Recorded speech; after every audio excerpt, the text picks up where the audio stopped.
Hola a todos, bienvenidos a Veo Voces. Hoy vamos a ver la voz, como muchos de vosotros y vosotras habéis pedido, vamos a ver la voz de Petra Martínez. ¿Cómo estás, Petra? Muy bien, ¿cómo no voy a estar bien aquí tan familiarmente contigo? ¿Cómo te definirías como actriz? Quiero decir, porque has tenido una carrera a lo largo de toda la vida llevas haciendo teatro. Sí. Pero cine, fíjate, televisión, perdona que te interrumpa, No. que es actriz de institución o actriz icono.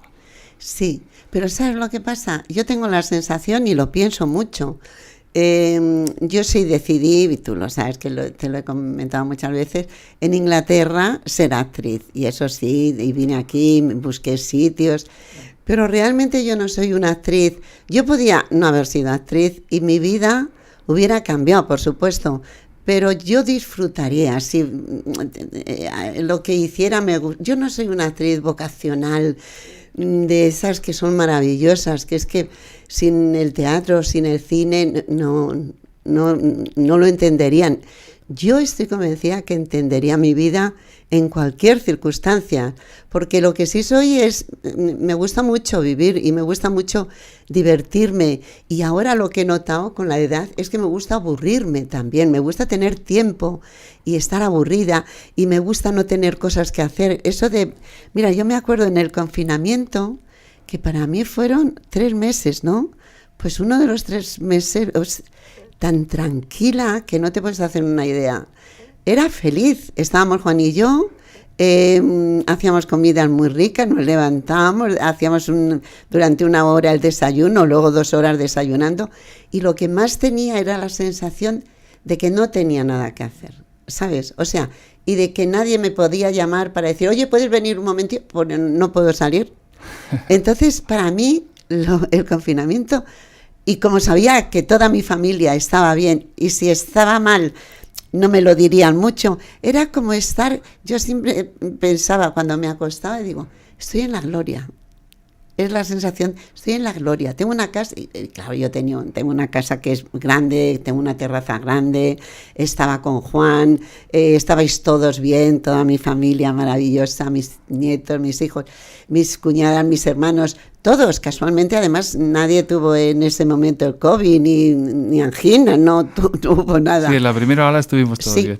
Yo estuve maravillosamente, y es esa sensación de decir, yo no tengo que ir mañana a correos porque me han mandado una cosa del coche y que tengo, ¿sabes? No tenía nada que hacer y me levanté con un gustito todos los días. Y también pasaba una cosa, yo decía, joder, nadie puede salir, no hay tantos conflictos armados, no hay tantos ataques terroristas, Sí, ¿no? O sea, no es hay como nada, si, sí. es que es como si, no sé qué filósofo decía, ¿cómo sería el mundo si no quisiéramos hacer nada o Si ser? no quisiéramos hacer algo siempre. Claro. Pues yo tuve esa sensación de plenitud, de a gusto. Estaba con una persona que nos conocemos mucho, Juan, y estábamos bien, estábamos a gusto. Hicimos una serie que duró 1 semana dentro de nuestra casa, que eso me desbarató un poco mi serenidad. Pero de todas maneras, cuando se acabó, pues me alegré mucho y sentí esa cosa que se acabó, y otra vez hacer nuestras tranquilidades.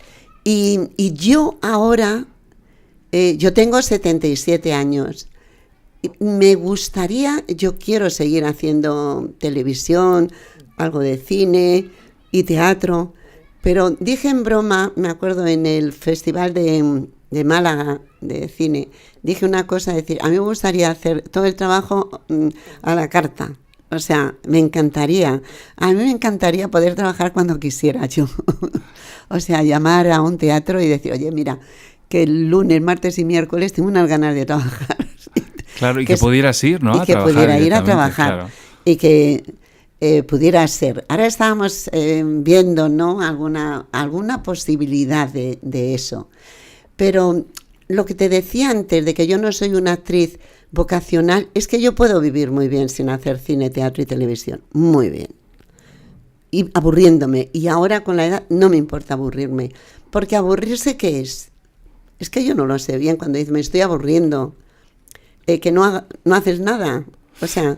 No lo sé, yo creo que estás hablando también con una filosofía que se ha puesto muy de moda, que es el slow life, la vida Oye, no lenta. Lo sabía que sea yo tan moderna. Pero totalmente. Y hay algo, hablando de lo que tú decías, que decías, si yo no hubiera sido actriz, hubiera sido detective privado, que me parece lo mismo, que es observar a los demás. Pero es que en detective privado, claro, yo he visto muchas películas de detective, yo he visto muchas películas en general. El otro día me preguntaban, digo, yo es que desde los 6 años, cuando era pequeña, veía 2 películas en sesión continua a la semana. Yo 2 películas no me las quitaba nadie. Y luego de joven yo he sido muy de ir al cine, o sea, he ido al cine sola, me ha gustado mucho el cine. Entonces he visto muchas películas de detectives y de tal, y hay una cosa que me gusta. Mira, me gusta mucho del detective la cosa que es algo matemático, o sea, que tienes eso de que cuando se quedan los detectives de las películas quietos y dicen, empiezan a atar cabos y todo eso, a mí me encanta porque es como un juego. Es un juego de ir, pues esto, la huella. Juan se queda muy alucinado porque yo estoy viendo una película, digo, madre mía, ese plano está enseñando una cosa y esa cosa es la que tiene importancia, porque esa cosa, si no fuera muy importante, no estaría ahí.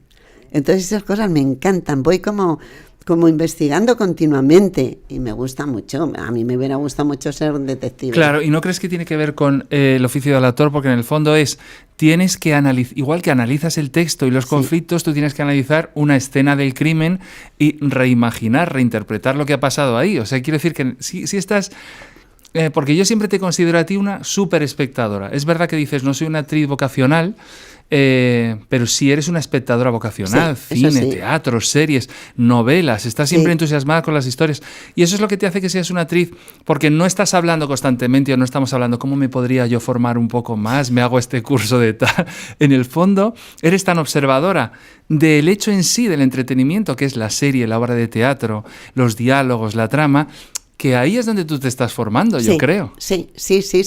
Yo lo comento siempre, digo, yo no creo que haya una forma más importante de aprender lo que es la interpretación que viendo a gente de distintos países, de distintas formas de ver la vida, interpretando. O sea, yo vi, ¿cómo se llama aquella? La japonesa era o coreana, la última, Parásitos. Ah, sí, coreana, sí.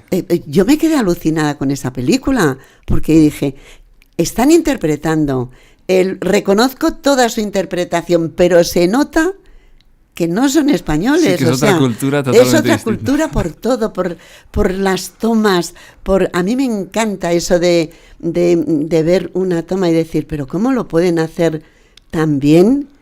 ¿Y cómo pueden explicar eso tan bien con 2 movimientos de cámara o con 2 planos? Pero ¿cómo?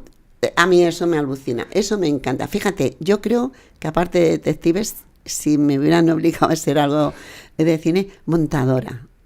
Claro, qué bonito, porque Montadora. Además estableces el ritmo de la narración. Es que al final, yo siempre digo que el espectador de teatro es el montador de la obra.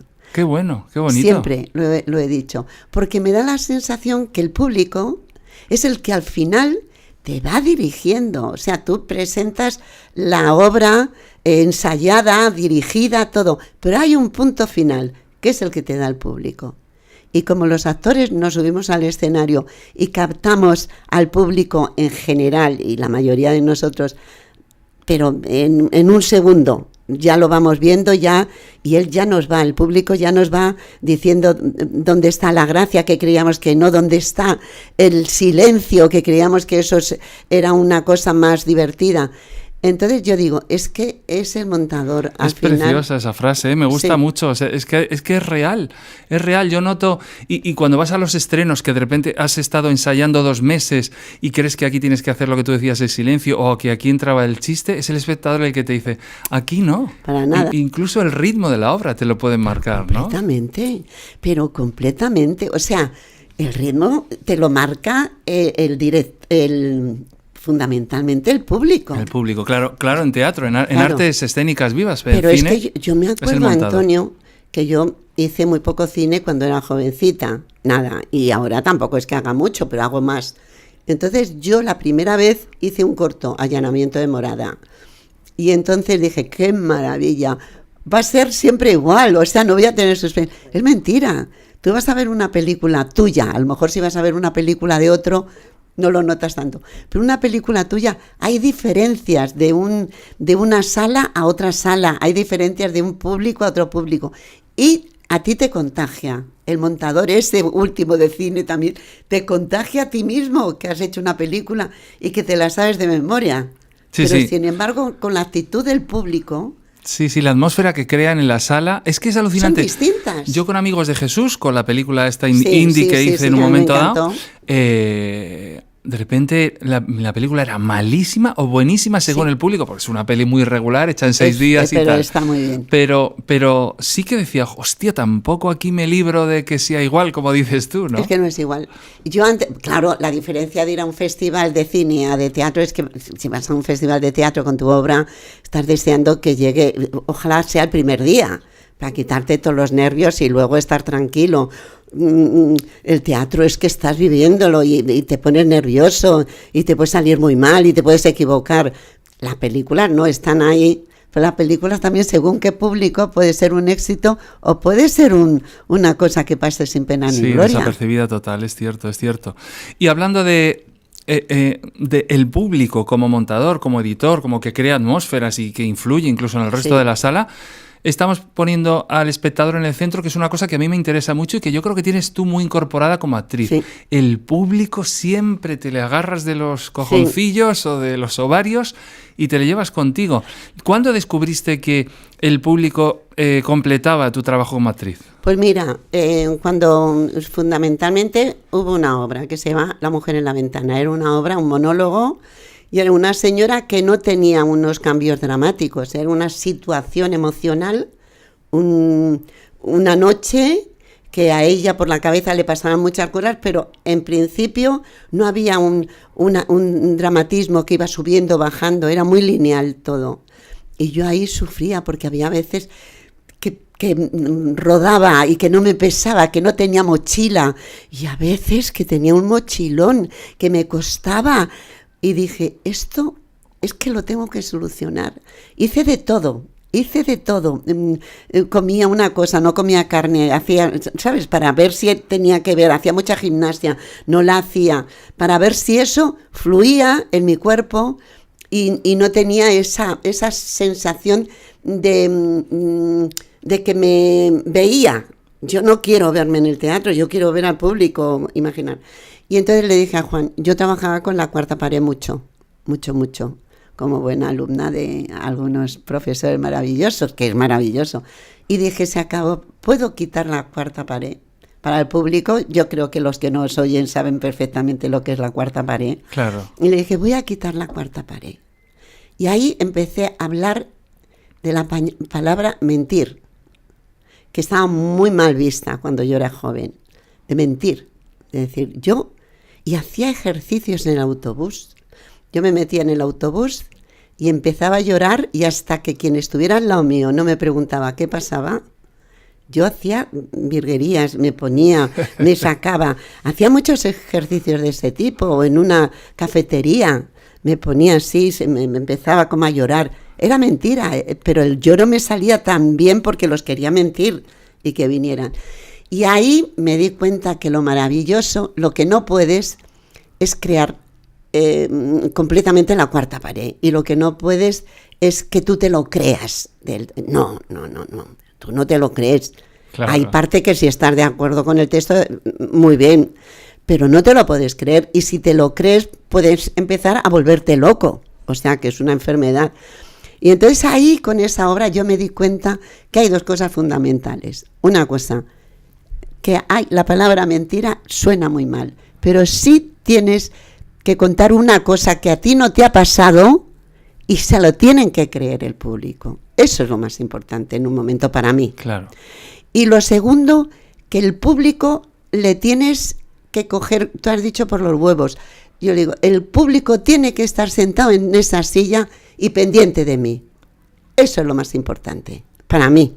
Son dos cosas fundamentales. Yo no puedo, yo puedo buscar, yo soy muy atípica, o sea, me gusta mucho saberme muy bien el papel. Esta última obra he tenido unos pocos problemas, pero me han enseñado tanto que estoy encantada.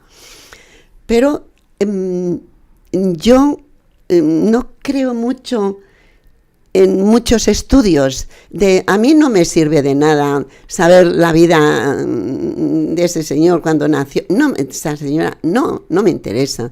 Yo quiero el texto y lo que quiero contarlo. Claro, el aquí y ahora de lo que está escrito, ¿no? Eso es lo que yo quiero.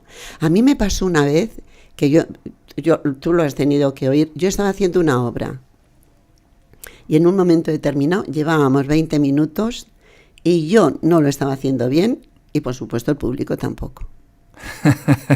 Y entonces paré la obra y le dije, mire, yo estoy cargándome con un peso que no quiero.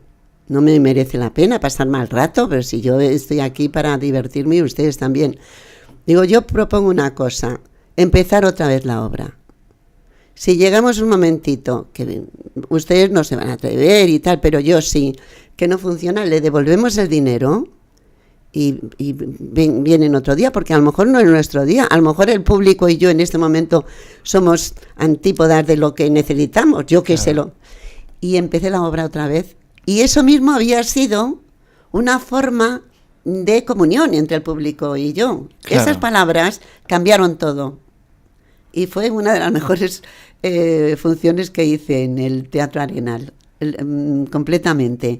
Empecé y ya ahí público y actriz estaban en la misma onda. Pero atreverse a hacer eso no solo es muy inteligente, sino que además sigue dentro del juego teatral, porque tú estás en un escenario, ellos están de espectadores y sobre todo no se esperan esa ruptura. No esperas esa ruptura, tú la juegas a tu favor, porque está habiendo teatralidad y sigue siendo la jefa y le sigues teniendo dentro de los... Entonces es una actitud muy inteligente porque yo creo que al espectador encima le pone con el culo apretado, ¿no? Sí. Y dice, hostia, voy a prestar atención porque... Y me sorprende... Me gusta mucho que digas que no eres vocacional porque estás diciendo, me aprendo el texto como una cabrona, si no me sale bien paro el espectáculo, bueno. Hago ejercicios en el autobús, o sea, todo, que realmente estás muy comprometida con el oficio, aunque tú misma digas... Mucho, porque me gusta hacerlo bien, me gusta hacerlo muy bien. Pero lo que no soy, es decir, a mí ahora, me dicen que no, pero yo ahora, si pudiera viajar mucho... si tuviera dinero o tiempo, yo disfrutaría mucho conociendo otros países, otras cosas que he hecho en mi juventud, pero yo no siento tanta necesidad de ser actriz, que para mí me gusta, o sea, yo por ejemplo estoy trabajando en La que se avecina y me divierto mucho, porque es que es como si fuera una niña pequeña, es que me encanta. Y la última película que he hecho, La vida era eso, es una película de sentimiento que no tiene nada que ver. Y me gustan las dos cosas muchísimo. Y el teatro, La señorita Margarita, es un tirar todo para adelante. Todo me gusta y lo seguiré haciendo, casi seguro que sí. Pero si por cualquier cosa no lo pudiera hacer... Yo no me sentiría, yo estoy convencida que si pudiera irme a la playa, tengo una casita en la playa, me puedo ir a la playa, me encanta leer, me encanta ver las series en las plataformas y alguna en televisión abierta. Pero bueno, yo creo que yo me estoy dando aquí un pisto como si eso fuera especial. Pero a lo mejor estoy utilizando la palabra vocacional de una forma exagerada, porque yo creo que eso que me pasa a mí, yo creo que nos pasa a la mayoría, ¿no? O sea, ¿tú te sientes vocacional o qué te sientes tú como actor? Bueno, yo siempre he querido ser actor, pero de lo que hablas tú yo creo que no está reñido con la vocación, porque tú hablas de desapego y eso es muy atractivo, porque el desapego hacia la profesión en el fondo te hace muy atractiva, porque dices, podría no hacerlo, me toca los cojones, pero si lo hago hasta las últimas consecuencias. Sí, o sea, sí. Que el disfruto. Por eso digo, disfrutas y haces disfrutar al público. El desapego es súper atractivo porque en el fondo no estás desesperada por ser actriz, ni desesperada por el siguiente papel. Nada, pero de nunca, Antonio? O sea, yo nunca, es que yo nunca he pedido trabajo. Nunca. Cuando empecé en el teatro, no, cuando vine de Londres, que trabajaba en la embajada americana, un poco ya que me gustaba el teatro, porque yo ya vine de Londres ya dispuesta a hacer teatro, Pero lo que yo hacía mucho, por lo menos una vez al mes, yo me iba a buscar trabajo, pedía cita, porque me divertía el hecho y hacía personajes también, como en el autobús. Pero buscaba trabajo y si me salía ese los dejaba enseguida en 15 minutos y me iba a otro trabajo. Ahí sí que pedía trabajo porque me divertía la idea de ir a Torrejón de Ardoz a pedir trabajo. Claro. Tenía suerte porque tenía una hermana que me podía ayudar mucho. Pero a lo mejor entonces... Pero en esto no. Porque va más allá, o sea, quiero decir, no es vocacional, sino que es del destino o genético. Estabas, no había otra posibilidad para ti, por eso a lo mejor tienes desapego. No, pero que la suerte, es que yo muchas veces lo pienso, digo, es que qué suerte empezar a hacer teatro con 25 años o 26, embarazada de mi hijo, luego embarazada de mi hija. Y estaba haciendo teatro, cine y televisión, sobre todo al final, bastante. Y yo nunca he ido y he llamado, que me parece bien que se haga. Juan siempre dice, hay que pedir, hay que... Yo no. Pero también porque teníamos grupos. Claro, sí, y en los grupos trabajas, ¿me entiendes?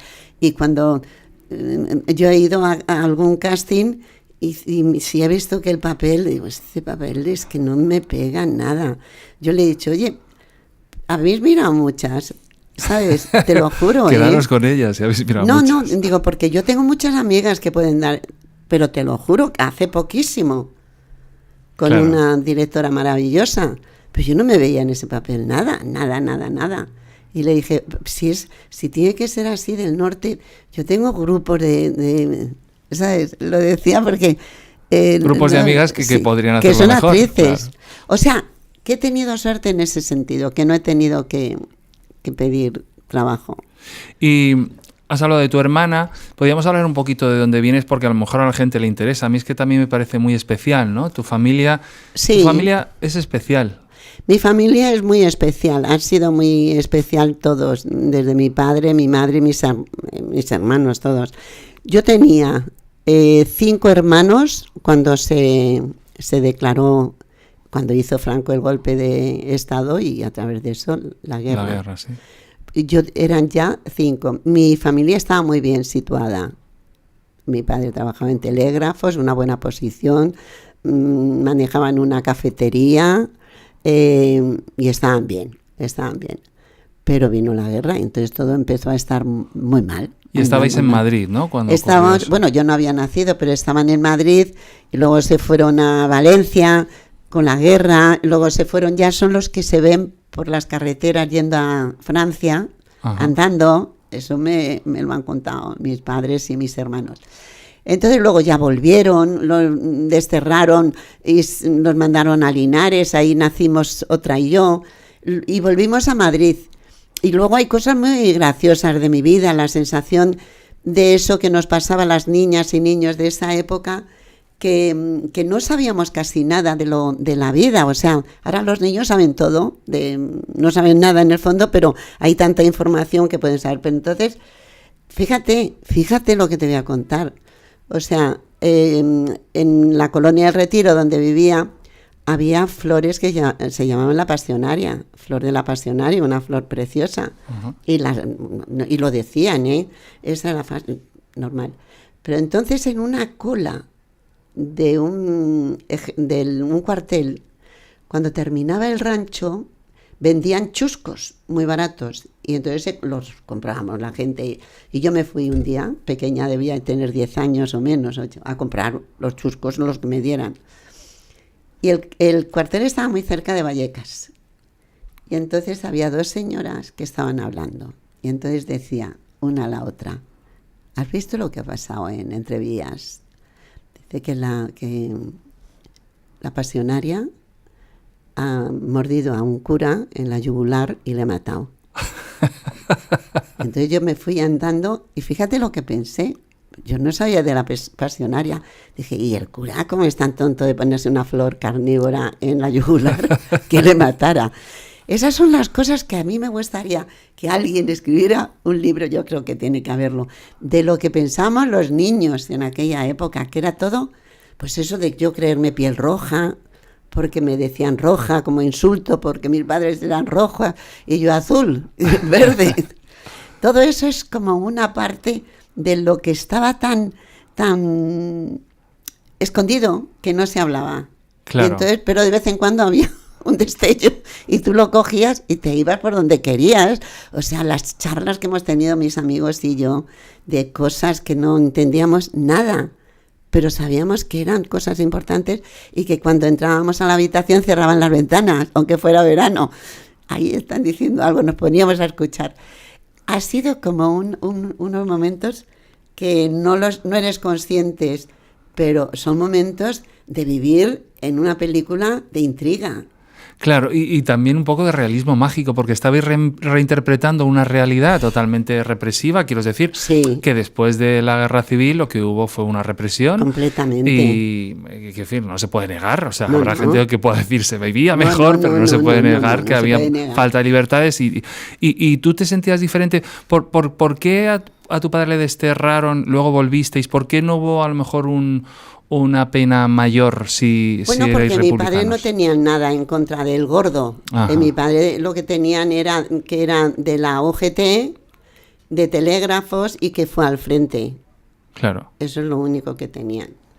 Entonces y luego que mi madre era mucha madre. Mi madre, yo siempre, cuando leí Las uvas de la ira, dije, mi madre hubiera estado bien metida en el personaje de la mujer.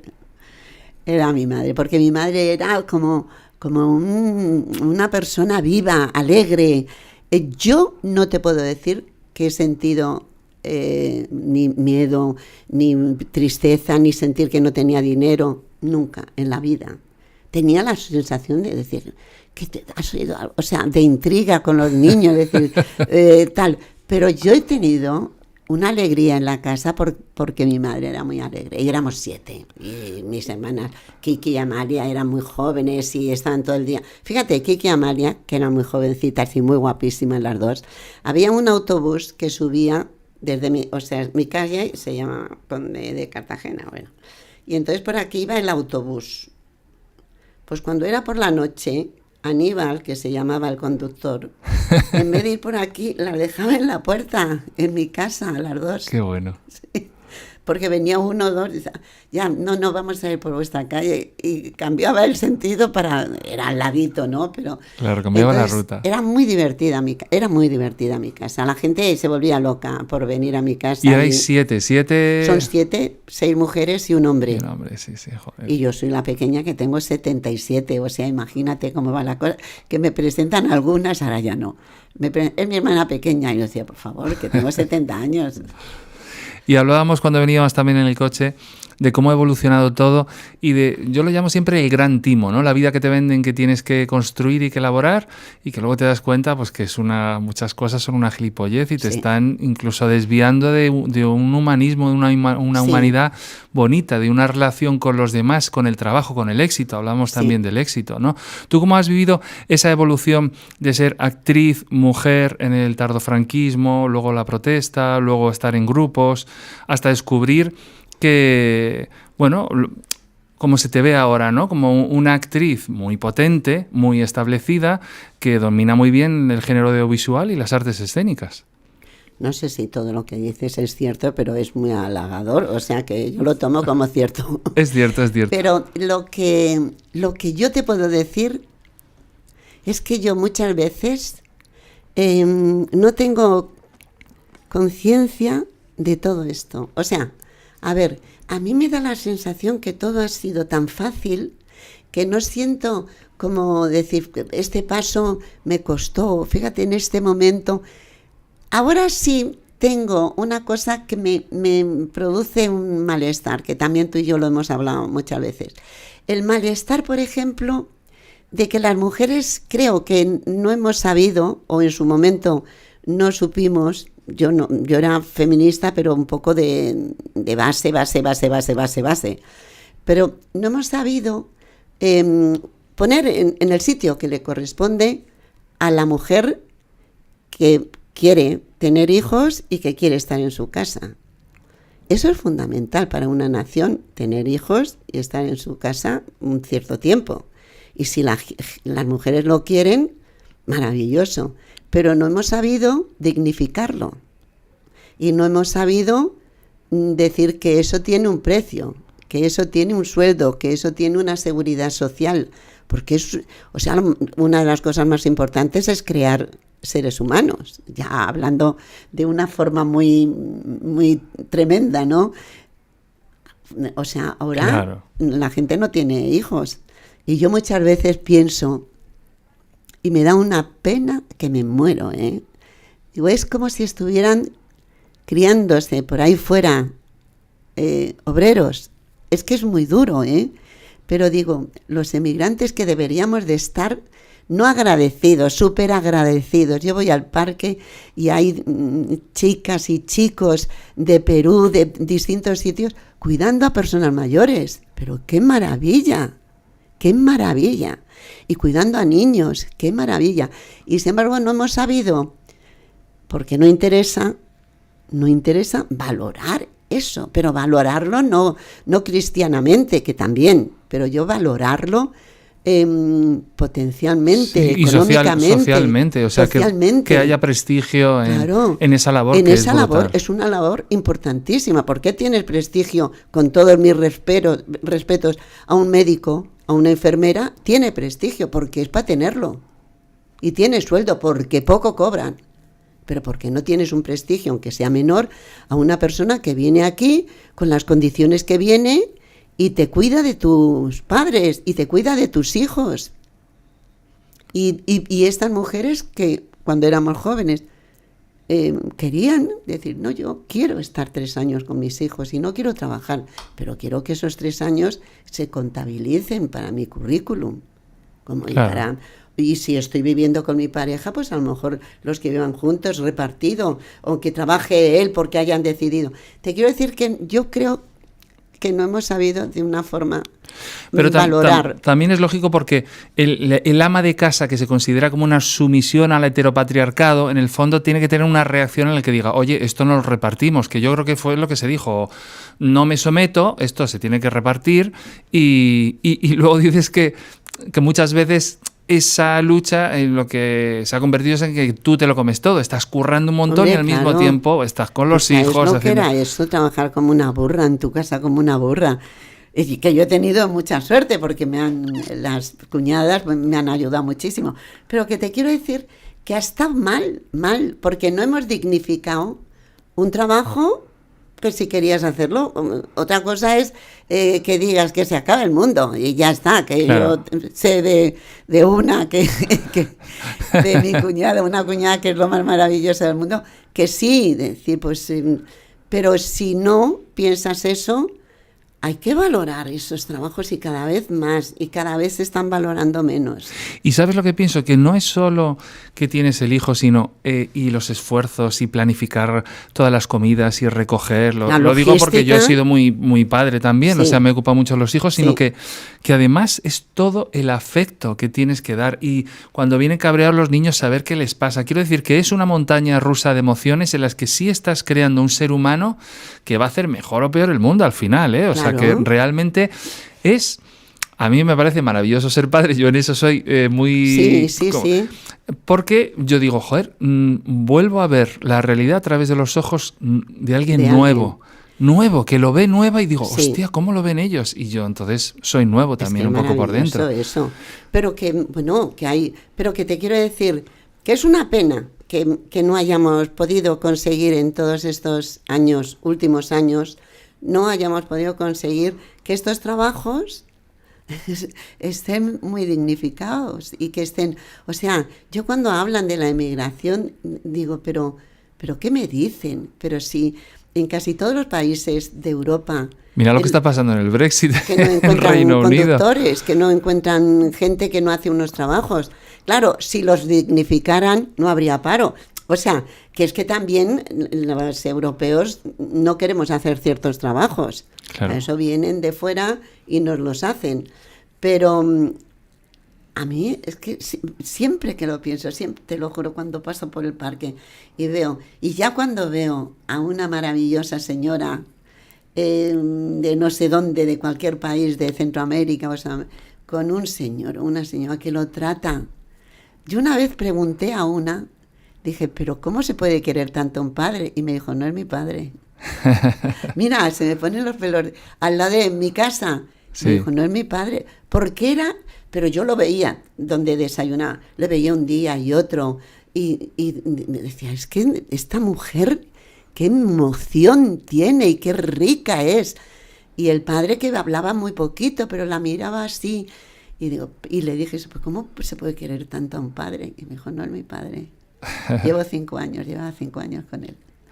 Qué bonito. Entonces... Pero es verdad, lo que dices es que incluso en esa época, incluso en mi época, el hecho de ama de casa, familia, todos esos términos muchas veces se identificaban con costumbres reaccionarias, y ahora tú estás hablando de algo muy progresista, que es dignificar algo que tenemos que hacer. Quiero decir, que es una estructura que hace que la convivencia sea mejor, si no sería imposible. O sea, no hay que tener miedo, yo creo, ¿no? a lo que estás diciendo tú. Crío a mis hijos, no es una sumisión. Es que, claro, es un tema también que es muy político, porque ahora estamos viendo, yo creo, como un renacimiento de un feminismo muy activista que es verdad que nos está abriendo los ojos a muchos. Y es importantísimo. Y más si tienes hijas. Yo quiero decir que yo siempre digo, yo me hice súper feminista nada más tener a mi hija. Claro. O sea, me cambió la perspectiva. Claro. Absolutamente. Pero eso es tan importante porque es seguir manteniendo esa clase, porque ya no es decir una clase media, una clase un poquito... No, es mantener una clase por debajo, bajo todos los puntos de vista de clase. O sea, que no sé cómo se puede seguir haciéndolo. No sé cómo se puede seguir haciéndolo. Acaba de haber una sentencia de un juez porque hay una asociación de madres solteras por elección que te dan tus 6 semanas, pero si eres madre soltera por elección, pedían también las otras 6 semanas del padre que no está, y por fin se lo han dado. Dice, yo quiero estar todo el tiempo que estaría mi hijo con sus padres. Como solo hay una, pues va a estar conmigo. Claro. Y parecía, y la Seguridad Social estaba tumbando todas esas peticiones, y por primera vez ya han dicho, no, hombre, es que es lógico, es de sentido común, en el fondo es afecto, es amor, ¿no?, al chaval. Es que no se entiende cómo, de verdad que no se entiende cómo el hecho de que cuando dicen nacimientos en este año ha bajado, no sé qué, nacimientos han bajado no sé cuándo, que te quiero decir, es que el tener hijos, a quien le guste, ¿no?, es una fábrica de algo muy importante para que el mundo siga adelante, pero muy importante, porque si decidimos todos no tener hijos, se va a la mierda el mundo, lógicamente. O sea, es sumamente importante. Es a niveles de los puntos más importantes para que el mundo siga adelante. Entonces, todo lo que sea basándose en eso, o sea, sobre eso, como si no importara. Pero ¿cómo no? Claro. Una señora o un señor que quieren tener sus hijos en su casa, hay que darle todo lo que se pueda, todo lo que sea lógico. Y la inmigración, ¿pero qué inmigración? Son trabajadores que sus países no pueden o no quieren es que me da igual por qué, pero se vienen para acá. Claro. Es importantísimo que estén recibidos como personas que van a hacer un trabajo. Pues yo me imagino que si nos faltaran médicos, me puede decir a gente, yo qué sé, es que médico, ¿no? Y señora que se cuida de un anciano, de una anciana 24 horas al día. Claro. Y tiene un día de descanso.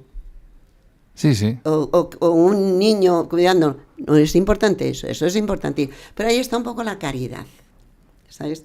Pues yo me porto muy bien con mi chica, con Bernice, que es muy maja y ¿sabes? Y se portan muy bien, pero no las dan de alta, pero ¿sabes? Claro. Entonces todo eso es un poco numerillo.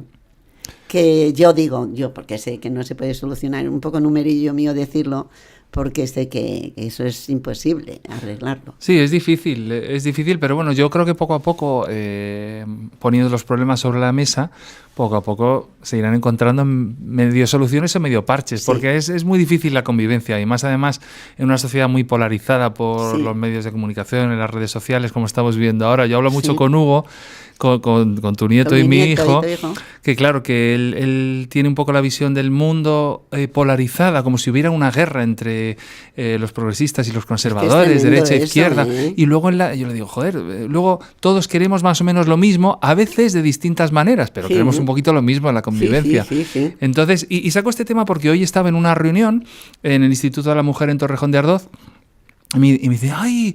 Le dice a Olga, tu madre es Petra Martínez, qué maravilla, la vi en Comisiones Obreras, me encantó cómo se metió al público en el bolsillo y me gustó mucho, la vi muy comprometida. ¿Qué significa ser muy comprometido, muy comprometida? Porque también puede ser una losa y una etiqueta que digas... No, porque realmente y desgraciadamente, a ver, yo he ido donde he podido. A Comisiones Obreras han llamado y yo he ido.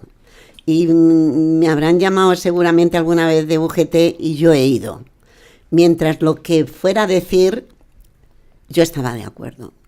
Yo muchas veces tengo la sensación de que se ha creado una brecha y hay gente que está trabajando en la brecha, gente politizada, gente realmente preocupado y lo hace para que eso se vaya solucionando.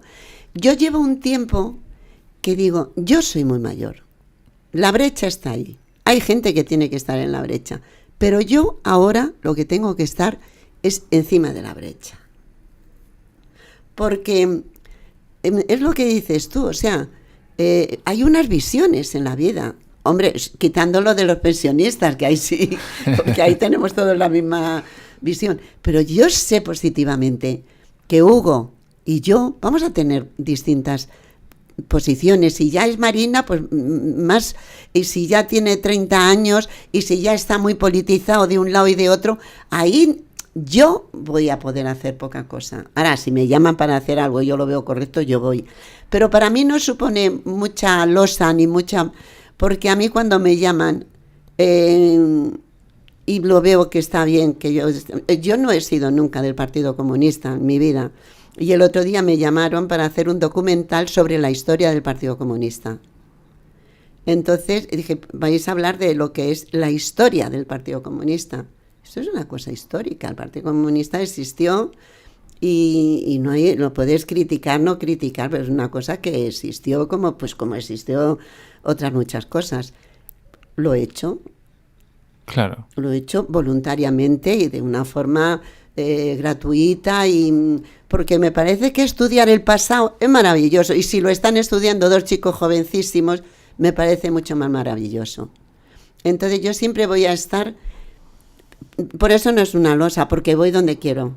Claro. A mí me llaman y me dice, oye, mira, que esto me han llamado para que va a ser maravilloso, una organización de mujeres, porque debe haber muchas mujeres en la cárcel por problemas políticos y por problemas también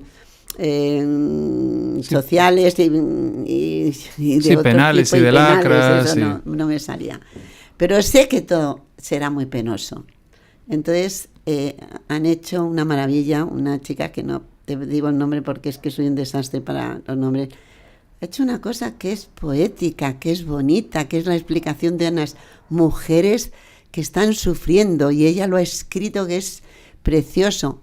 ¿Cómo no voy a hacer eso? ¿Cómo no voy a hacer eso? Y yo sé que son progresistas, pero a mí me viene alguien a lo mejor un poco, no de mi banda, pero me hace una cosa bonita y de justicia, y yo creo que está bien, a no ser que sea de ciertos partidos que yo no voy a jugar con ellos, yo sí que estaría dispuesta. Por eso no es una losa, es un placer cuando puedo hacer algo. Hay una cosa que se me olvidó decir cuando hablabas de Parásitos, que es verdad que era alucinante ver la trama y lo que pasaba y los actores coreanos, pero se acaba de estrenar una serie que se llama El Juego del Calamar en Netflix, donde también son coreanos. Hugo me está diciendo que lo tengo que ver, sí. Pero me han dicho que el primer capítulo es terrible, de violento. Sí, es muy violento. Lo que pasa es que es como son los coreanos. ¿A ti no te parece que actúan comentando la actuación? O sea, están comentando, de repente hacen ¡oh! ¡Oh! O sea, que miran y dicen, ¡oh! Que les falta mirar a cámara. Y entonces, al infantilizar esa violencia, esa tortura y esa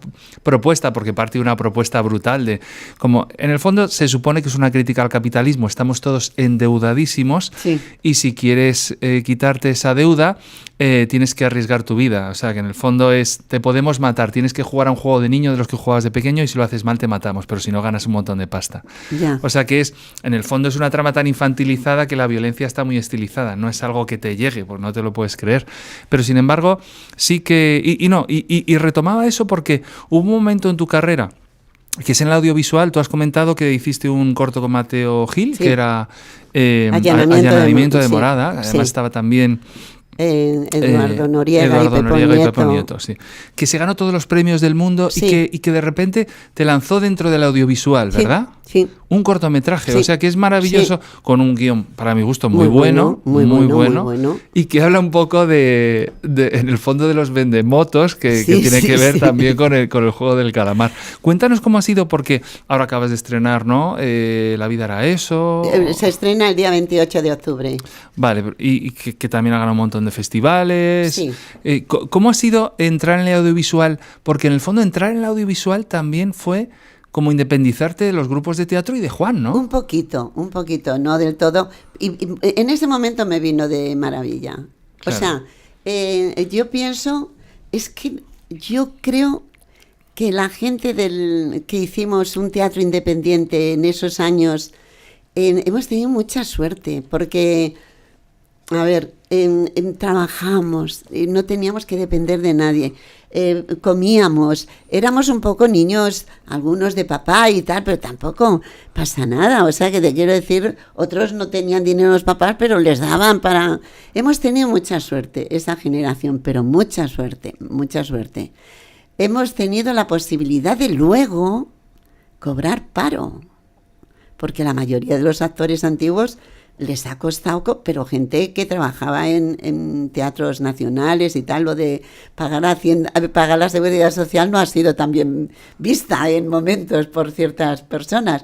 Entonces nosotros hemos cobrado, hemos trabajado lo que nos ha dado la gana, nos hemos divertido, hemos viajado, hemos sido los modernos, nos permitían unos lujos de meternos con unos actores que eran brillantes, pero eran de otra época y los insultábamos así, que luego yo me he echado las manos a la cabeza, porque digo, pero si yo a mí ese hombre me encanta.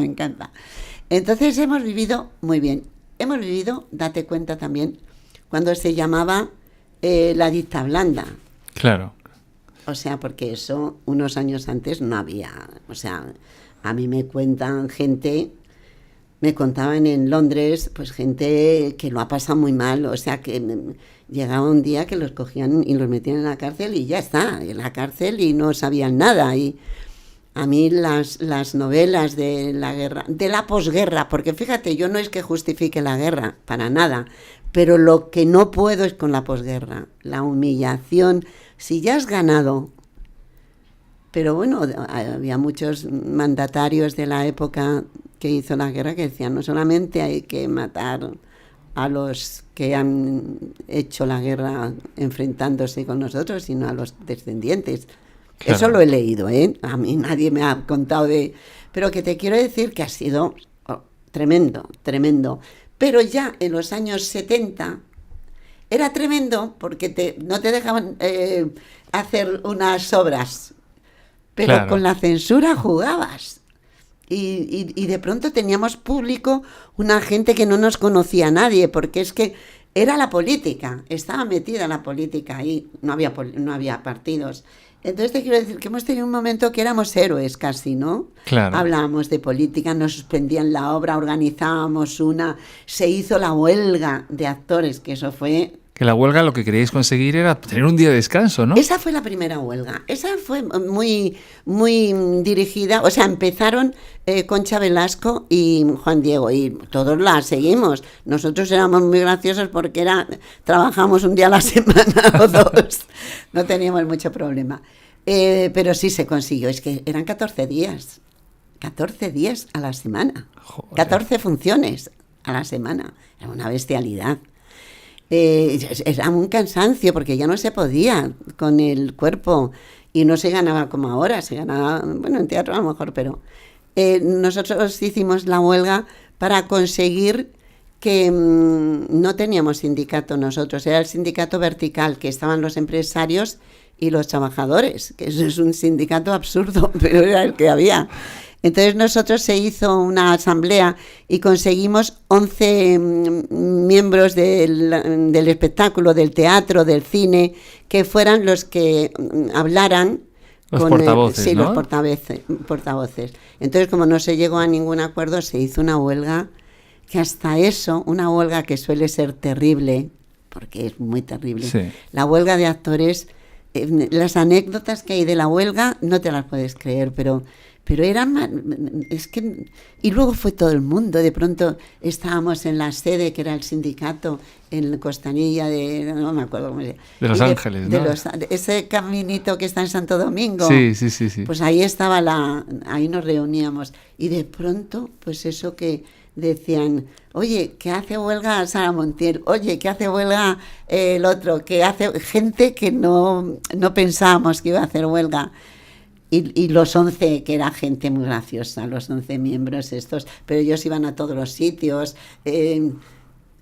Fue una huelga divina y no conseguimos lo que queríamos conseguir, pero conseguimos muchas cosas. Conseguimos el hacernos conocer, muchos se hicieron sindicalistas y funcionó muy bien. O sea que fue una huelga, no se llegó a conseguir en ese momento. Yo le decía al abogado... Pero el día de descanso sí lo conseguiste. Eso sí, el día de descanso se consiguió. Y hemos conseguido muchas cosas, es que yo ahora no me acuerdo bien, pero con huelgas, mini huelgas. Yo me acuerdo una vez que íbamos a trabajar, después de mucho tiempo, íbamos a trabajar seguidos en Madrid y empieza la huelga. Y nosotros una rabia porque queríamos trabajar. Otra huelga fue con lo de la guerra de Irak. Ah, claro. Que yo no tenía función, pero tenía ensayo. Y entonces me lo quitaron. Y yo dije, no, yo quiero que conste, era en el María Guerrero, que conste que hago una huelga. Entonces me dijeron, pero ese día no vas a cobrar, no importa, pero que se ponga ahí Petra Martínez va a la huelga. Y yo creo que fue una época que la anterior debió de ser terrible, ¿eh? Desde que terminó la guerra. La guerra no digo nada, porque cualquier guerra es espantosa, y una entre hermanos, como se dice por ahí, claro, es espantosa, y encima por imponer una dictadura es espantosa. Pero a mí lo que me hierve la sangre es la posguerra, o sea, el sufrimiento, el miedo, eso es lo que más me duele. O sea, ahí yo veo la maldad de los vencidos, la maldad de los vencedores. Pero bueno, si ya has ganado, si lo tienes, ¿por qué metes a la cárcel el hermano, el tío, el primo? ¿Por qué matas a la mujer? ¿Por qué los cortas el pelo a unas mujeres de un pueblo que lo que han hecho es dar de comer a sus hijos que venían del... ¿Sabes? Eso es lo que a mí siempre me ha producido una sensación de decir, en aquel momento era muy mala gente. Claro, es un fracaso total del ser humano después, sí, porque puedes decidir la reconciliación o puedes decidir, claro, pues eso, la represión o un poco un genocidio de una parte, sí, de la población. Sí. Que esa decisión sí que se podía haber tomado. Y es ahí, sí, cuando es un fracaso del ser humano y, sí, de la sociedad. O sea, que es... Yo te digo, y te lo digo de verdad, mira que estoy en contra de la guerra, en contra de Franco, pero si hubieran hecho la guerra, es que no podían, tenían que matar a todos porque había una fuerza. Pero si hacen la guerra y meten a la cárcel, yo qué sé, otra cosa más humana, pues estaría en contra, sería horroroso. Pero después de una guerra, empezar a detener a la gente, pero en las casas con niños, con tal, eso no tiene perdón. Eso... yo no... Claro, no eso es un creo. Peso que seguimos arrastrando. Eso, es lo peor. Para mí, claro, es lo peor que ha hecho el fascismo, de verdad. Entonces, yo creo que no tienen perdón. En serio, esa gente que después de vencer ha machacado. Claro, y eso también ha creado una cultura del terror, que es lo que permitió, ¿no?, que un dictador muriera en la cama y no hubiera una rebelión, Claro. porque estaba todo el mundo acojonadísimo. Estaba Quiero decir, acojonado. la gente que no comulgaba con el régimen, estás acojonado, o sea, temes por tu vida, por la de tus hijos. Quiero decir que es la manera en la que pues ha pasado con todas las dictaduras, igual que pasó con Videla o con Pinochet. Sí, Quiero decir sí. que es la herramienta que tienen para acojonar a alguien, incluso Sí. anularle, y que es una cosa que yo no he vivido, pero lo que yo vivo, y a mí sí que es una cosa que me cuesta y me da muchísima pereza, es las dos Españas, porque claro, como yo he nacido cuando Franco justo se murió, nazco, está la transición, vienen los 80 y tal, esta cosa que se arrastra porque es normal, es una herida que no está cerrada, a mí me cuesta, hace como que el país sea para mí menos interesante, menos rico. Sí. Digo, ¿qué país todavía está anclado en unas heridas que claro que hay que reivindicar, como se está haciendo ahora y tal, pero al mismo tiempo digo, ay, qué pereza, es como si no pudiéramos avanzar. Me pasa mucho ahora también con todo el rollo del independentismo. Tú sabes que nos fuimos a Estados Unidos 3 años y allí digo, qué a gusto se está sin hablar de España unos añitos, Sí. porque España es tela, en ese sentido. Es tela. Yo lo que ahora, quitando ya la posguerra y todo eso, lo que ahora sí, yo creo que la mayoría de los españoles es ese enfrentamiento que hay en la política, pero ya no solamente en el Congreso, sino que de pronto te enfadas con uno porque piensan lo contrario. Pero bueno, ¿por qué no? En las familias hay ideologías de todo tipo. Claro. Y siguen para adelante, y siguen aguantándose, y siguen... Es que yo eso me pongo mala. O sea, digo, tendrá que ser, porque no van a ser todos tontos. O sea, a lo mejor es que el ser humano es así, ¿sabes?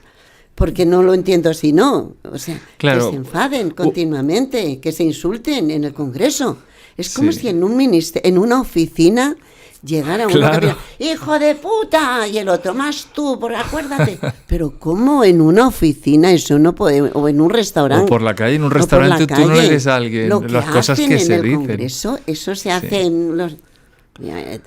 tarumbas, en un trabajo. Sí, es un juego en el que hay poco nivel de pensamiento crítico, aunque los políticos en sí sean otra cosa, pero el juego que escenifican es un juego muy pobre a nivel intelectual. Muy pobre. Es muy pobre y además está basado en el hiperliderazgo, o sea, en el personalismo. Sí. O sea, no es un conjunto de ideas o progresistas o conservadoras las que están puestas en el Congreso, sino las personas. Sí. Si Pedro Sánchez es guapo, si Pablo Casado tiene una buena oratoria, si la ¿Cómo se puede decir esas cosas, verdad? Quiero decir que si hubiera, yo siempre pienso, si hubiera un equipo de gente trabajando o ideas conservadoras o progresistas que hagan que sea mejor la convivencia, que eso se supone que es la política, y no salen los líderes porque no hay líderes, sino equipos de trabajo, y lo que salen son portavoces, o sea, gente que habla con la prensa contándolo, si tú no estuvieras votando a una persona, a una cara, o mira a la Ayuso, cómo mola, qué chula es, con 2 cojones abre Madrid, vamos a votarla a todos, se apropia de la palabra libertad y qué bien. Si no fuera personalista, pero yo creo que el ser humano necesita una cara y seguir a alguien. En vez de seguir, yo tengo la esperanza de que en el futuro sean las inteligencias artificiales un algoritmo el que le diga, mira, hay tanto dinero de presupuesto. ¿Cómo lo dividirías para que la sociedad fuera el bien común, lo más inteligente? Ser así, y te lo hace una máquina. Completamente como una oficina de contabilidad, ¿no? O sea, claro. Yo no sé, yo soy un poquito pesimista, ¿sabes? Lo que sí pienso es que en España yo creo que ha habido muchos momentos de pesimismo, muchos, y algunos de alegría. Entonces, lo que yo creo que tiene que cambiar fundamentalmente es fíjate qué cursi soy y que la forma, el estilo de lucha, o sea, hay distintas ideologías, pues las hay claro. En las familias, las hay, unos a mí me parece que son las justas y las que votaría siempre por esa y otros no, pero desgraciadamente para mí esas existen y están ahí.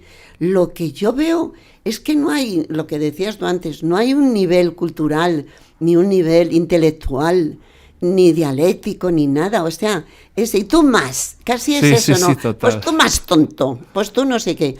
Pero eso también me hace gracia porque está dicho por periodistas, está dicho por políticos, eso lo dicen ellos mismos. Sí, que es una escenificación. Claro, total. entonces dice, si ellos ya lo toman así y siguen, es que no se lo toman en serio. Sí, pero a lo mejor no saben el efecto que está causando en la población, que es un agotamiento, un cansancio, un pesimismo, como hablabas tú. Y nosotros, yo creo que las artes escénicas lo que tenemos es la intención siempre de lo que dices tú, la obra hacerla bien. O sea, el público te está viendo, tienes que ser entretenida. Y fíjate, hacerla bien, y si es una obra que tiene un mensaje político, social, tú tienes que estar de acuerdo con eso. Claro, claro. Y si no, no lo hagas, ¿sabes? Como actor, o sea, estoy exagerando porque de pronto tú puedes hacer un asesino. ¿Cómo vas a estar de acuerdo con el asesino? Bueno, pero con lo que puedes cuenta. estar de acuerdo con, pero sobre todo hablando de política, claro, de ficción a lo mejor. Entonces hay una cosa que cuando tú ves una obra, lo que te están contando es tan interesante. Lo pueden hacer muy bien, medianamente bien y muy mal. Si lo hacen mal, no te llega. Pero si lo hacen medianamente bien, y ya si lo hacen bien, es que no te aburres y dices, pero si me están contando la guerra, Segunda Guerra Mundial, a través de un periodista, vamos a poner por caso, ¿y por qué me está interesando tanto? O sea, que yo muchas veces pienso que me gusta el teatro con mucho decorado y tal, y de pronto me doy cuenta que no, que a mí lo que me gusta es que me cuenten historias que me interesen. claro. Es lo que más me gusta en el Historias teatro. que te hagan pensar sobre tu propia realidad o que digas... O que entiendas lo que Claro. ha pasado. Dice, joder, Sí. claro, es que estaba Irán y el otro, y ¿sabes? Claro.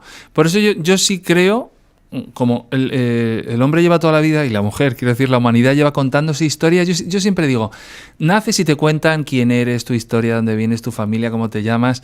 Poco a poco tú le vas contando cosas a los demás y también te cuentas cosas a ti mismo. Pero lo que no se entiende es un ser humano, una sociedad, sin que esté todos contándose historias constantemente. Por eso cuando se empobrecen las historias, se empobrece la convivencia directamente. Es verdad. Y por eso tú eres una adicta a las series y a las novelas, y a mí me pasa igual, o sea que en eso coincidimos mucho. Yo digo, me interesa mucho más la ficción, entiendo más la realidad a través de una buena ficción que este rollo muchas veces reduccionista que nos venden constantemente, ¿no? Sí, yo creo que hay cosas, hay libros maravillosos, ensayos sobre situaciones y tal.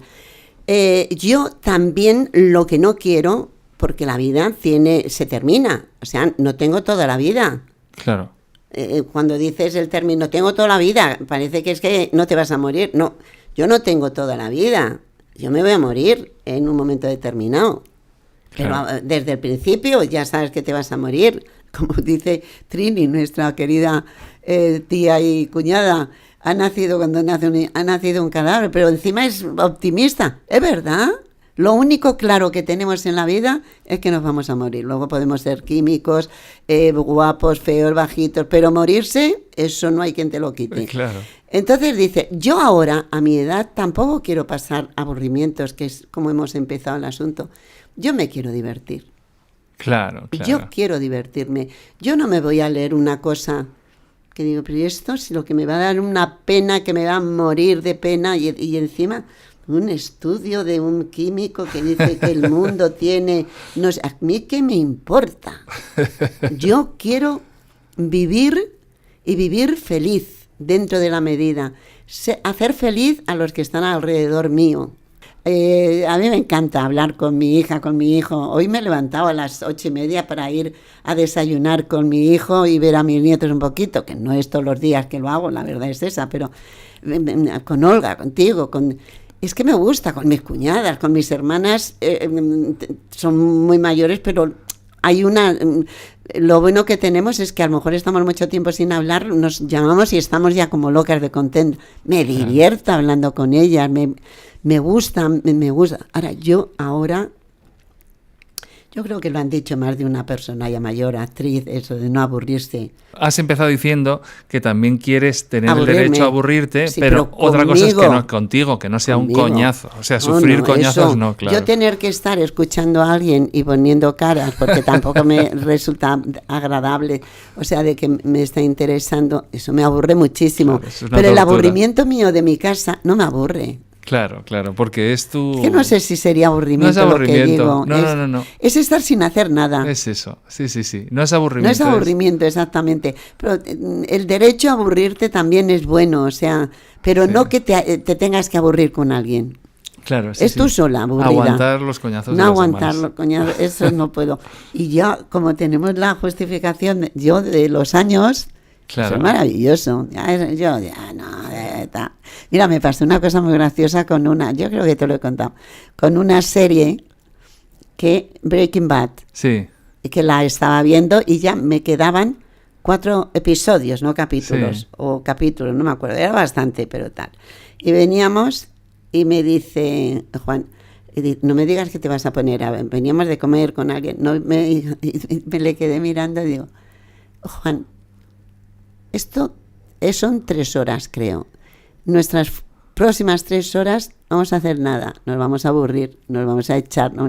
¿Tú sabes lo que me van a contar en estos 3 últimos episodios de Breaking Bad? Que llevo meses para llegar a este momento. Esto para mí es mucho más que 3 horas de vida. A mí qué más me da que me quiten 3 horas de vida. Yo qué sé. Pero eso es... Entonces sí, hay que divertirse, Antonio, hay que divertirse de verdad. Sí, y además es que estamos muy privilegiados, estamos cabreados sin motivo. No tenemos motivo. Claro, o sea, es que es demasiado. Hablando de Breaking Bad, me viene bien para hablar también de Fina, en el personaje de la que se avecina. ¿Por qué tanta gente se ha identificado con este personaje? Porque, por ejemplo, el arco de Breaking Bad de Walter White, el protagonista, es alguien que es tan majo, es tan buen profesor, piensa tanto en los demás, que hay un momento que dice, para salvar a mi propia familia, que yo me estoy muriendo... Que ya no sabe dónde meter el dinero.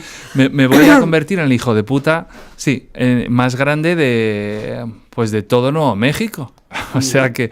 Y en ese sentido, yo creo que el público nos enamora a alguien que de base es buena persona, compasivo, piensa en los demás, pero para salvar a su familia se convierte en un Al Capone y realmente descubre que la maldad en tomar decisiones, porque en el fondo es un tipo muy inteligente. Dices, qué gusto da a alguien que saca su maldad. Y yo creo que Fina, yo me identifico mucho con alguien, me acuerdo del capítulo de la Lotería de Navidad, en el que dices, que alguien se atreva a ser tan hijo de puta, tan hija de puta, te alivia como persona, porque estamos, y yo lo digo, en un momento súper puritano que a mí me parece coñacísimo en la sociedad. Sí. Yo pienso, a mí yo el primer día, yo creo que lo hemos hablado, el primer día que salió la emisión, yo estaba asustada, porque dije, ya ves tú, yo dije a Alberto Caballero, oye, que si va mal porque el personaje tal, que yo me voy, y se empezó a reír, me dijo, no, ya ves tú como tu personaje cuaja bien. Yo pienso que Fina tiene algo. Lo primero es cortito. Y eso es estupendo. No te cansas del personaje. Sale puntualmente y siempre que sale es algo, no sale... Claro, la monta. La monta un poco. Y otra cosa que yo creo que es como si fuera un niño pequeño.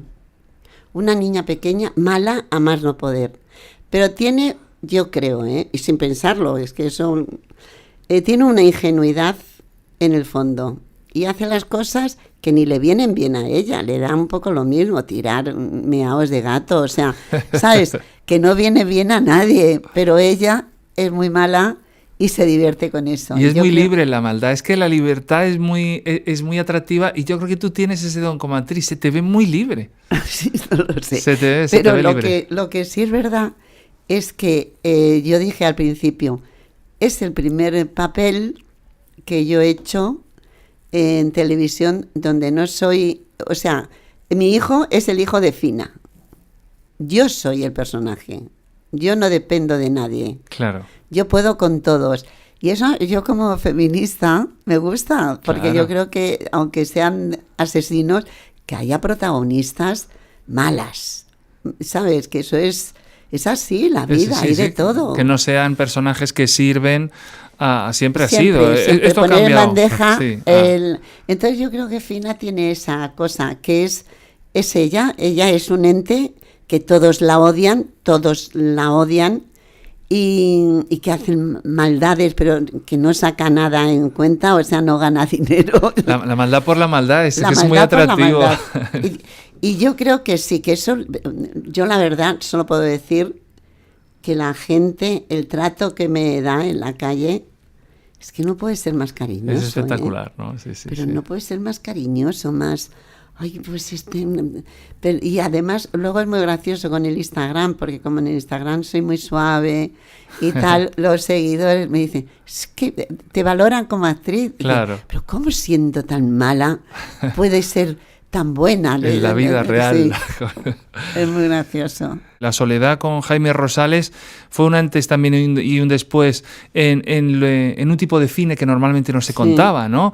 Trabajar con Almodóvar también en La Maleducación. Muy poquito. Yo siempre digo que he hecho un corto con Almodóvar. Claro, pero sí que has trabajado con autores muy potentes. Sí, Miguel Albadalejo. Miguel Albadalejo. ¿Qué has aprendido tú de esos procesos? Porque tampoco voy a decir esos directores para endiosarlos, porque quiero decir de esos procesos, esos guiones, esas propuestas. Bueno, con Jaime Rosales yo me acuerdo la primera vez que estuve hablando con él, me gustó mucho cómo hablaba, a ver, no sé cómo lo decía, no me acuerdo, pero era muy bonito decir, bueno, vamos a hacer ensayos, 15 días o así, que es demasiado para el cine, pero 15 días de ensayos, vamos a sacar unas conclusiones y a intentar que esas conclusiones las veamos luego en el set. Y no investigar más, nada más. Y yo lo entendí muy bien, porque no investigar no quiere decir que no te salgan cosas emotivas, de sensaciones, pero sí que no te enrolles, Charles Boyer, ¿sabes? No sé si me quiso decir eso, pero yo le entendí eso y me gustó mucho, porque era como un convenio, ¿sabes? Claro. O sea, yo estaba en un como detrás del coche y entonces él me decía una cosa, podíamos hacerlo que yo esté como que... vale. Y entonces yo decía, por aquí ya, esto ya lo tengo. Claro, era colaborativo, ¿no? Mucho. Él estaba interesado en descubrir qué descubrías tú como actriz. Sí, yo no sé lo que pensaba él. Lo que yo le escuché y lo que a mí me vino bien escuchar es que íbamos ya a llegar a unos acuerdos en el proceso de ensayo y que luego nos intentaríamos sujetar a esos acuerdos.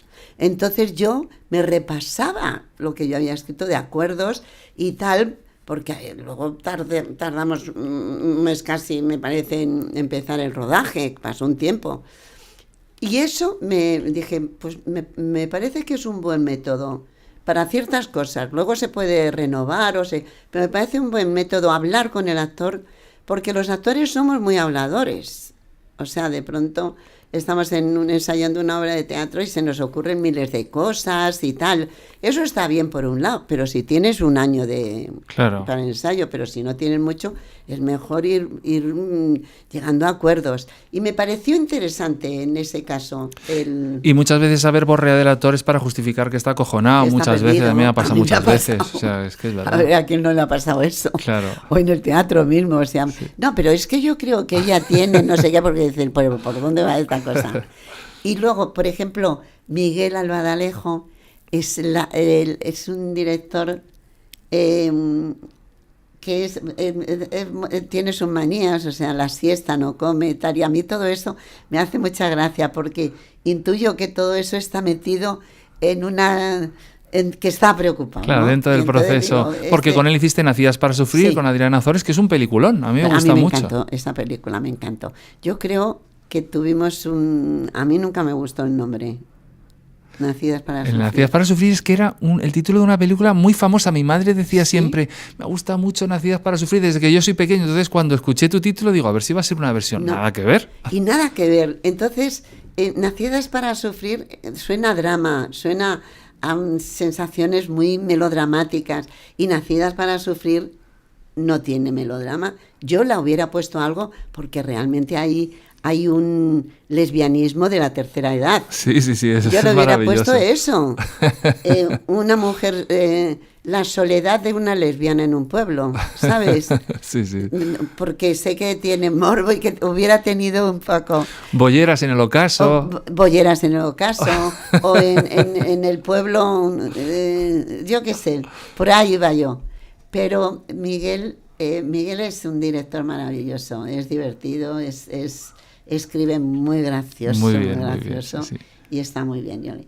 Y con David Martín de Los Santos, el Sí. último, ese tiene una cosa, el texto ya, es una cosa como, parece que le va la vida un poquito, ¿sabes?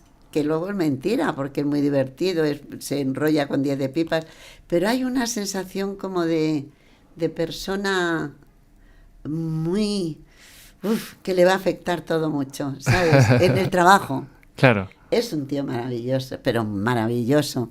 Pero yo le veo una sensibilidad tan grande, y es muy seguro, pero al mismo tiempo tiene eso que a mí me gusta mucho, inseguro, pero al mismo tiempo es muy seguro. O sea, claro, es la seguridad, estás seguro de su propia vulnerabilidad, o sea, sí, que está sí, expuesto, sí. eso es muy... Sí. Claro, de ahí salen cosas siempre. Pero él lucha, o sea, él lucha por las cosas que cree conveniente, porque tú sabes que en una película pues hay intereses de todo tipo. Claro, o sea, claro. Que se enfrentan. Y el director va por un lado, que es el director artístico, él ve la película, la productora es otra cosa, luego si hay... Pero él puede parecer así, pero es un tío muy seguro. Muy seguro. Estoy deseando ver la peli. Se estrena ahora, es muy, o sea que... muy bonita, yo creo que te va a gustar. Y yo, por ejemplo, entrevisté cuando hacía los talleres de cine a González Iñárritu y le dije, oye, a Petra Martín le hiciste un casting muy especial porque ella me lo cuenta para Beautiful, el director mexicano. Me dijiste que fue un casting que te chocó mucho como actriz, pero al mismo tiempo te gustó mucho. Pues fue tremendo, ¿eh? Pero fíjate, es que fue tremendo. ¿Y con quién? El director era. Claro, González Iñárritu, que tiene Oscar por... Sí. O sea, que... Pero ¿y se acordaba de mí? Claro, y se acordaba de ese casting. Yo le hablé y se acordaba de... Porque le dije, le pusiste la cámara a 2 centímetros de la... Y él llevaba la cámara. Y tú llevabas la cámara. O sea, era una invasión total. Sí, completamente. Eso fue una cosa muy rara, lo que pasó. A lo mejor eso son locubraciones mías, pero muy raras. El texto era muy interesante, pero había ahí también unas cosas muy raras y muy de tal. El personaje que yo fui a hacer el casting, un personaje medio, no me acuerdo bien, pero medio que veía el futuro. Veía fantasmas, era alguien que veía los fantasmas de la gente que se había muerto y hablaba. Y lo que le podía pasar a tal. Y era una escena muy bonita con Javier Bardem y ella y tal. Y entonces se me ocurrió, yo estuve esperando con un señor que debe ser amigo suyo, un señor mayor, un señor con mucha, yo creo que le tenía mucho respeto. Ajá. Y que le lleva a los castings. Eso es lo que yo deduje. Y entonces deben de creer en muchas cosas que dice eso es una opinión completamente que no tiene que ver con la realidad. Él me lo dijo, que creía en eso. Que creía. Sí. Y entonces yo me creía que era todo lo contrario. Claro, que se estaban riendo de esas personas que habían fantasmas y... Y entonces yo tengo una historia de un tío mío, ya se ha muerto hace 1000 años, un hombre que cogió la sífilis y se le subió a la cabeza. Eso es la locura. Sí. Y entonces yo le conté que mis tíos, mis abuelos, empezaron a ser naturistas porque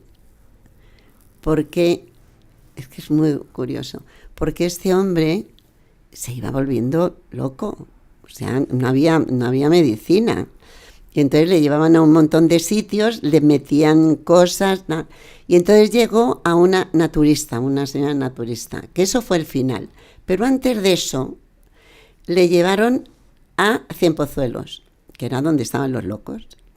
Entonces le sacaban, no sé si había fin de semana o solo el domingo, con un Simón, que era un coche de caballos, y mi padre le había hecho una cosa que se ataba, o sea, como de cuero, como una chaqueta, pero para que no se moviera, porque daba un... Como las camisas de fuerza, ¿no? Pero no tan agresiva, Ajá. o sea, era más camuflada. Ajá.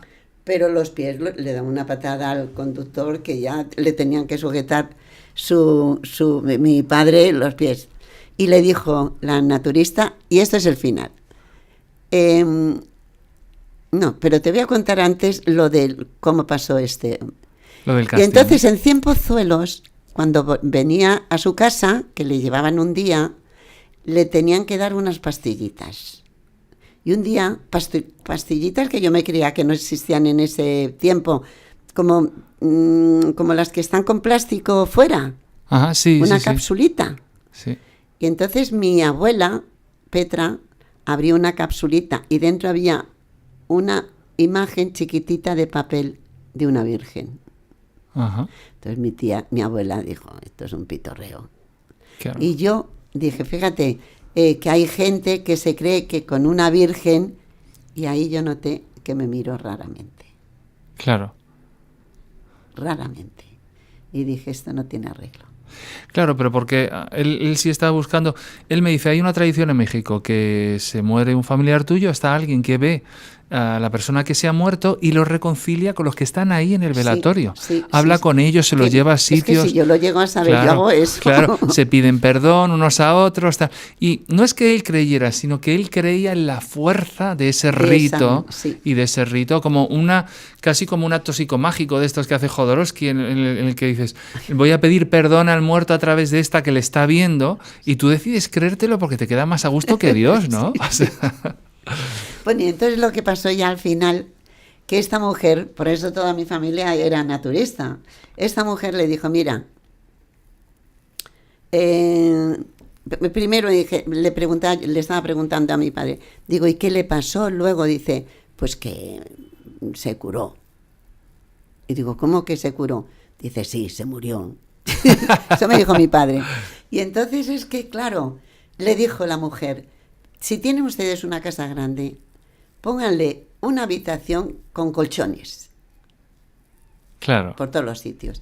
Pónganle fruta. Para que no se haga daño. Y que pongan agua. Que él cuando quiera, y un sitio para mear. Claro. Si no llama, que hay veces que él está en su... Y entonces, claro, poco a poco se fue, porque era muy agresivo. Se fue como... debilitando. Claro, es que te deshace el cerebro al final, así. Claro, te vas debilitando y te mueres. Pero mi padre me dijo eso. Digo, ¿pero qué pasó, papá? Dice, pues que se curó, se murió. Ya me has contado un poco que te apetece poder estar sin hacer nada, pero ¿tienes algún proyecto así, aparte del estreno de la película de La vida era eso? Porque estás también haciendo funciones, lo de ¿no? la Margarita. Yo tengo muchas ganas de hacer una obra que hicimos hace tiempo, pero que me encanta, Adosados. Ah, sí, está genial. Arreglándola, variando, haciendo... esa me gustaría mucho hacerla. Yo te digo que Adosados, metiendo un poquito lo nuevo de las redes sociales, está súper al día, porque lo que cuenta es la desconexión de dos que están... Pero es que es moderno, ¿sabes? Se van a poner un chip para ver no sé qué. Es que todo es modernísimo. Entonces yo digo que sea de ahora. Claro, totalmente. Hacerlo de ahora. Sí, sí, sí. Y ahí sí que me gustaría pues hacer siempre, yo creo que eso sí me interesaría hacerlo nosotros, ¿sabes? Claro. Que hay cosas que digo, esto es muy bonito para que lo haga fulano, mengano. Esto yo me encantaría hacerlo con Es vuestro. Y además luego tenemos la ventaja de charlar y hacer lo que nos gusta mucho, hablar de nuestras vidas. Porque yo, eso sí te lo he contado, que a un periodista me dije, me estás preguntando unas cosas, ¿por qué no me preguntas de mi vida? Que está muy bien y tengo mucha gente. Claro, aquí hemos hablado mucho de tu vida, ¿no? Y la hemos relacionado porque al final tu vida también ha sido mucho pues estar en las tablas y en rodajes, ¿no? O sea, que también está muy bien. Oye, pues muchísimas gracias por haber estado aquí, Antonio, Petra, de verdad. Muchas gracias a ti.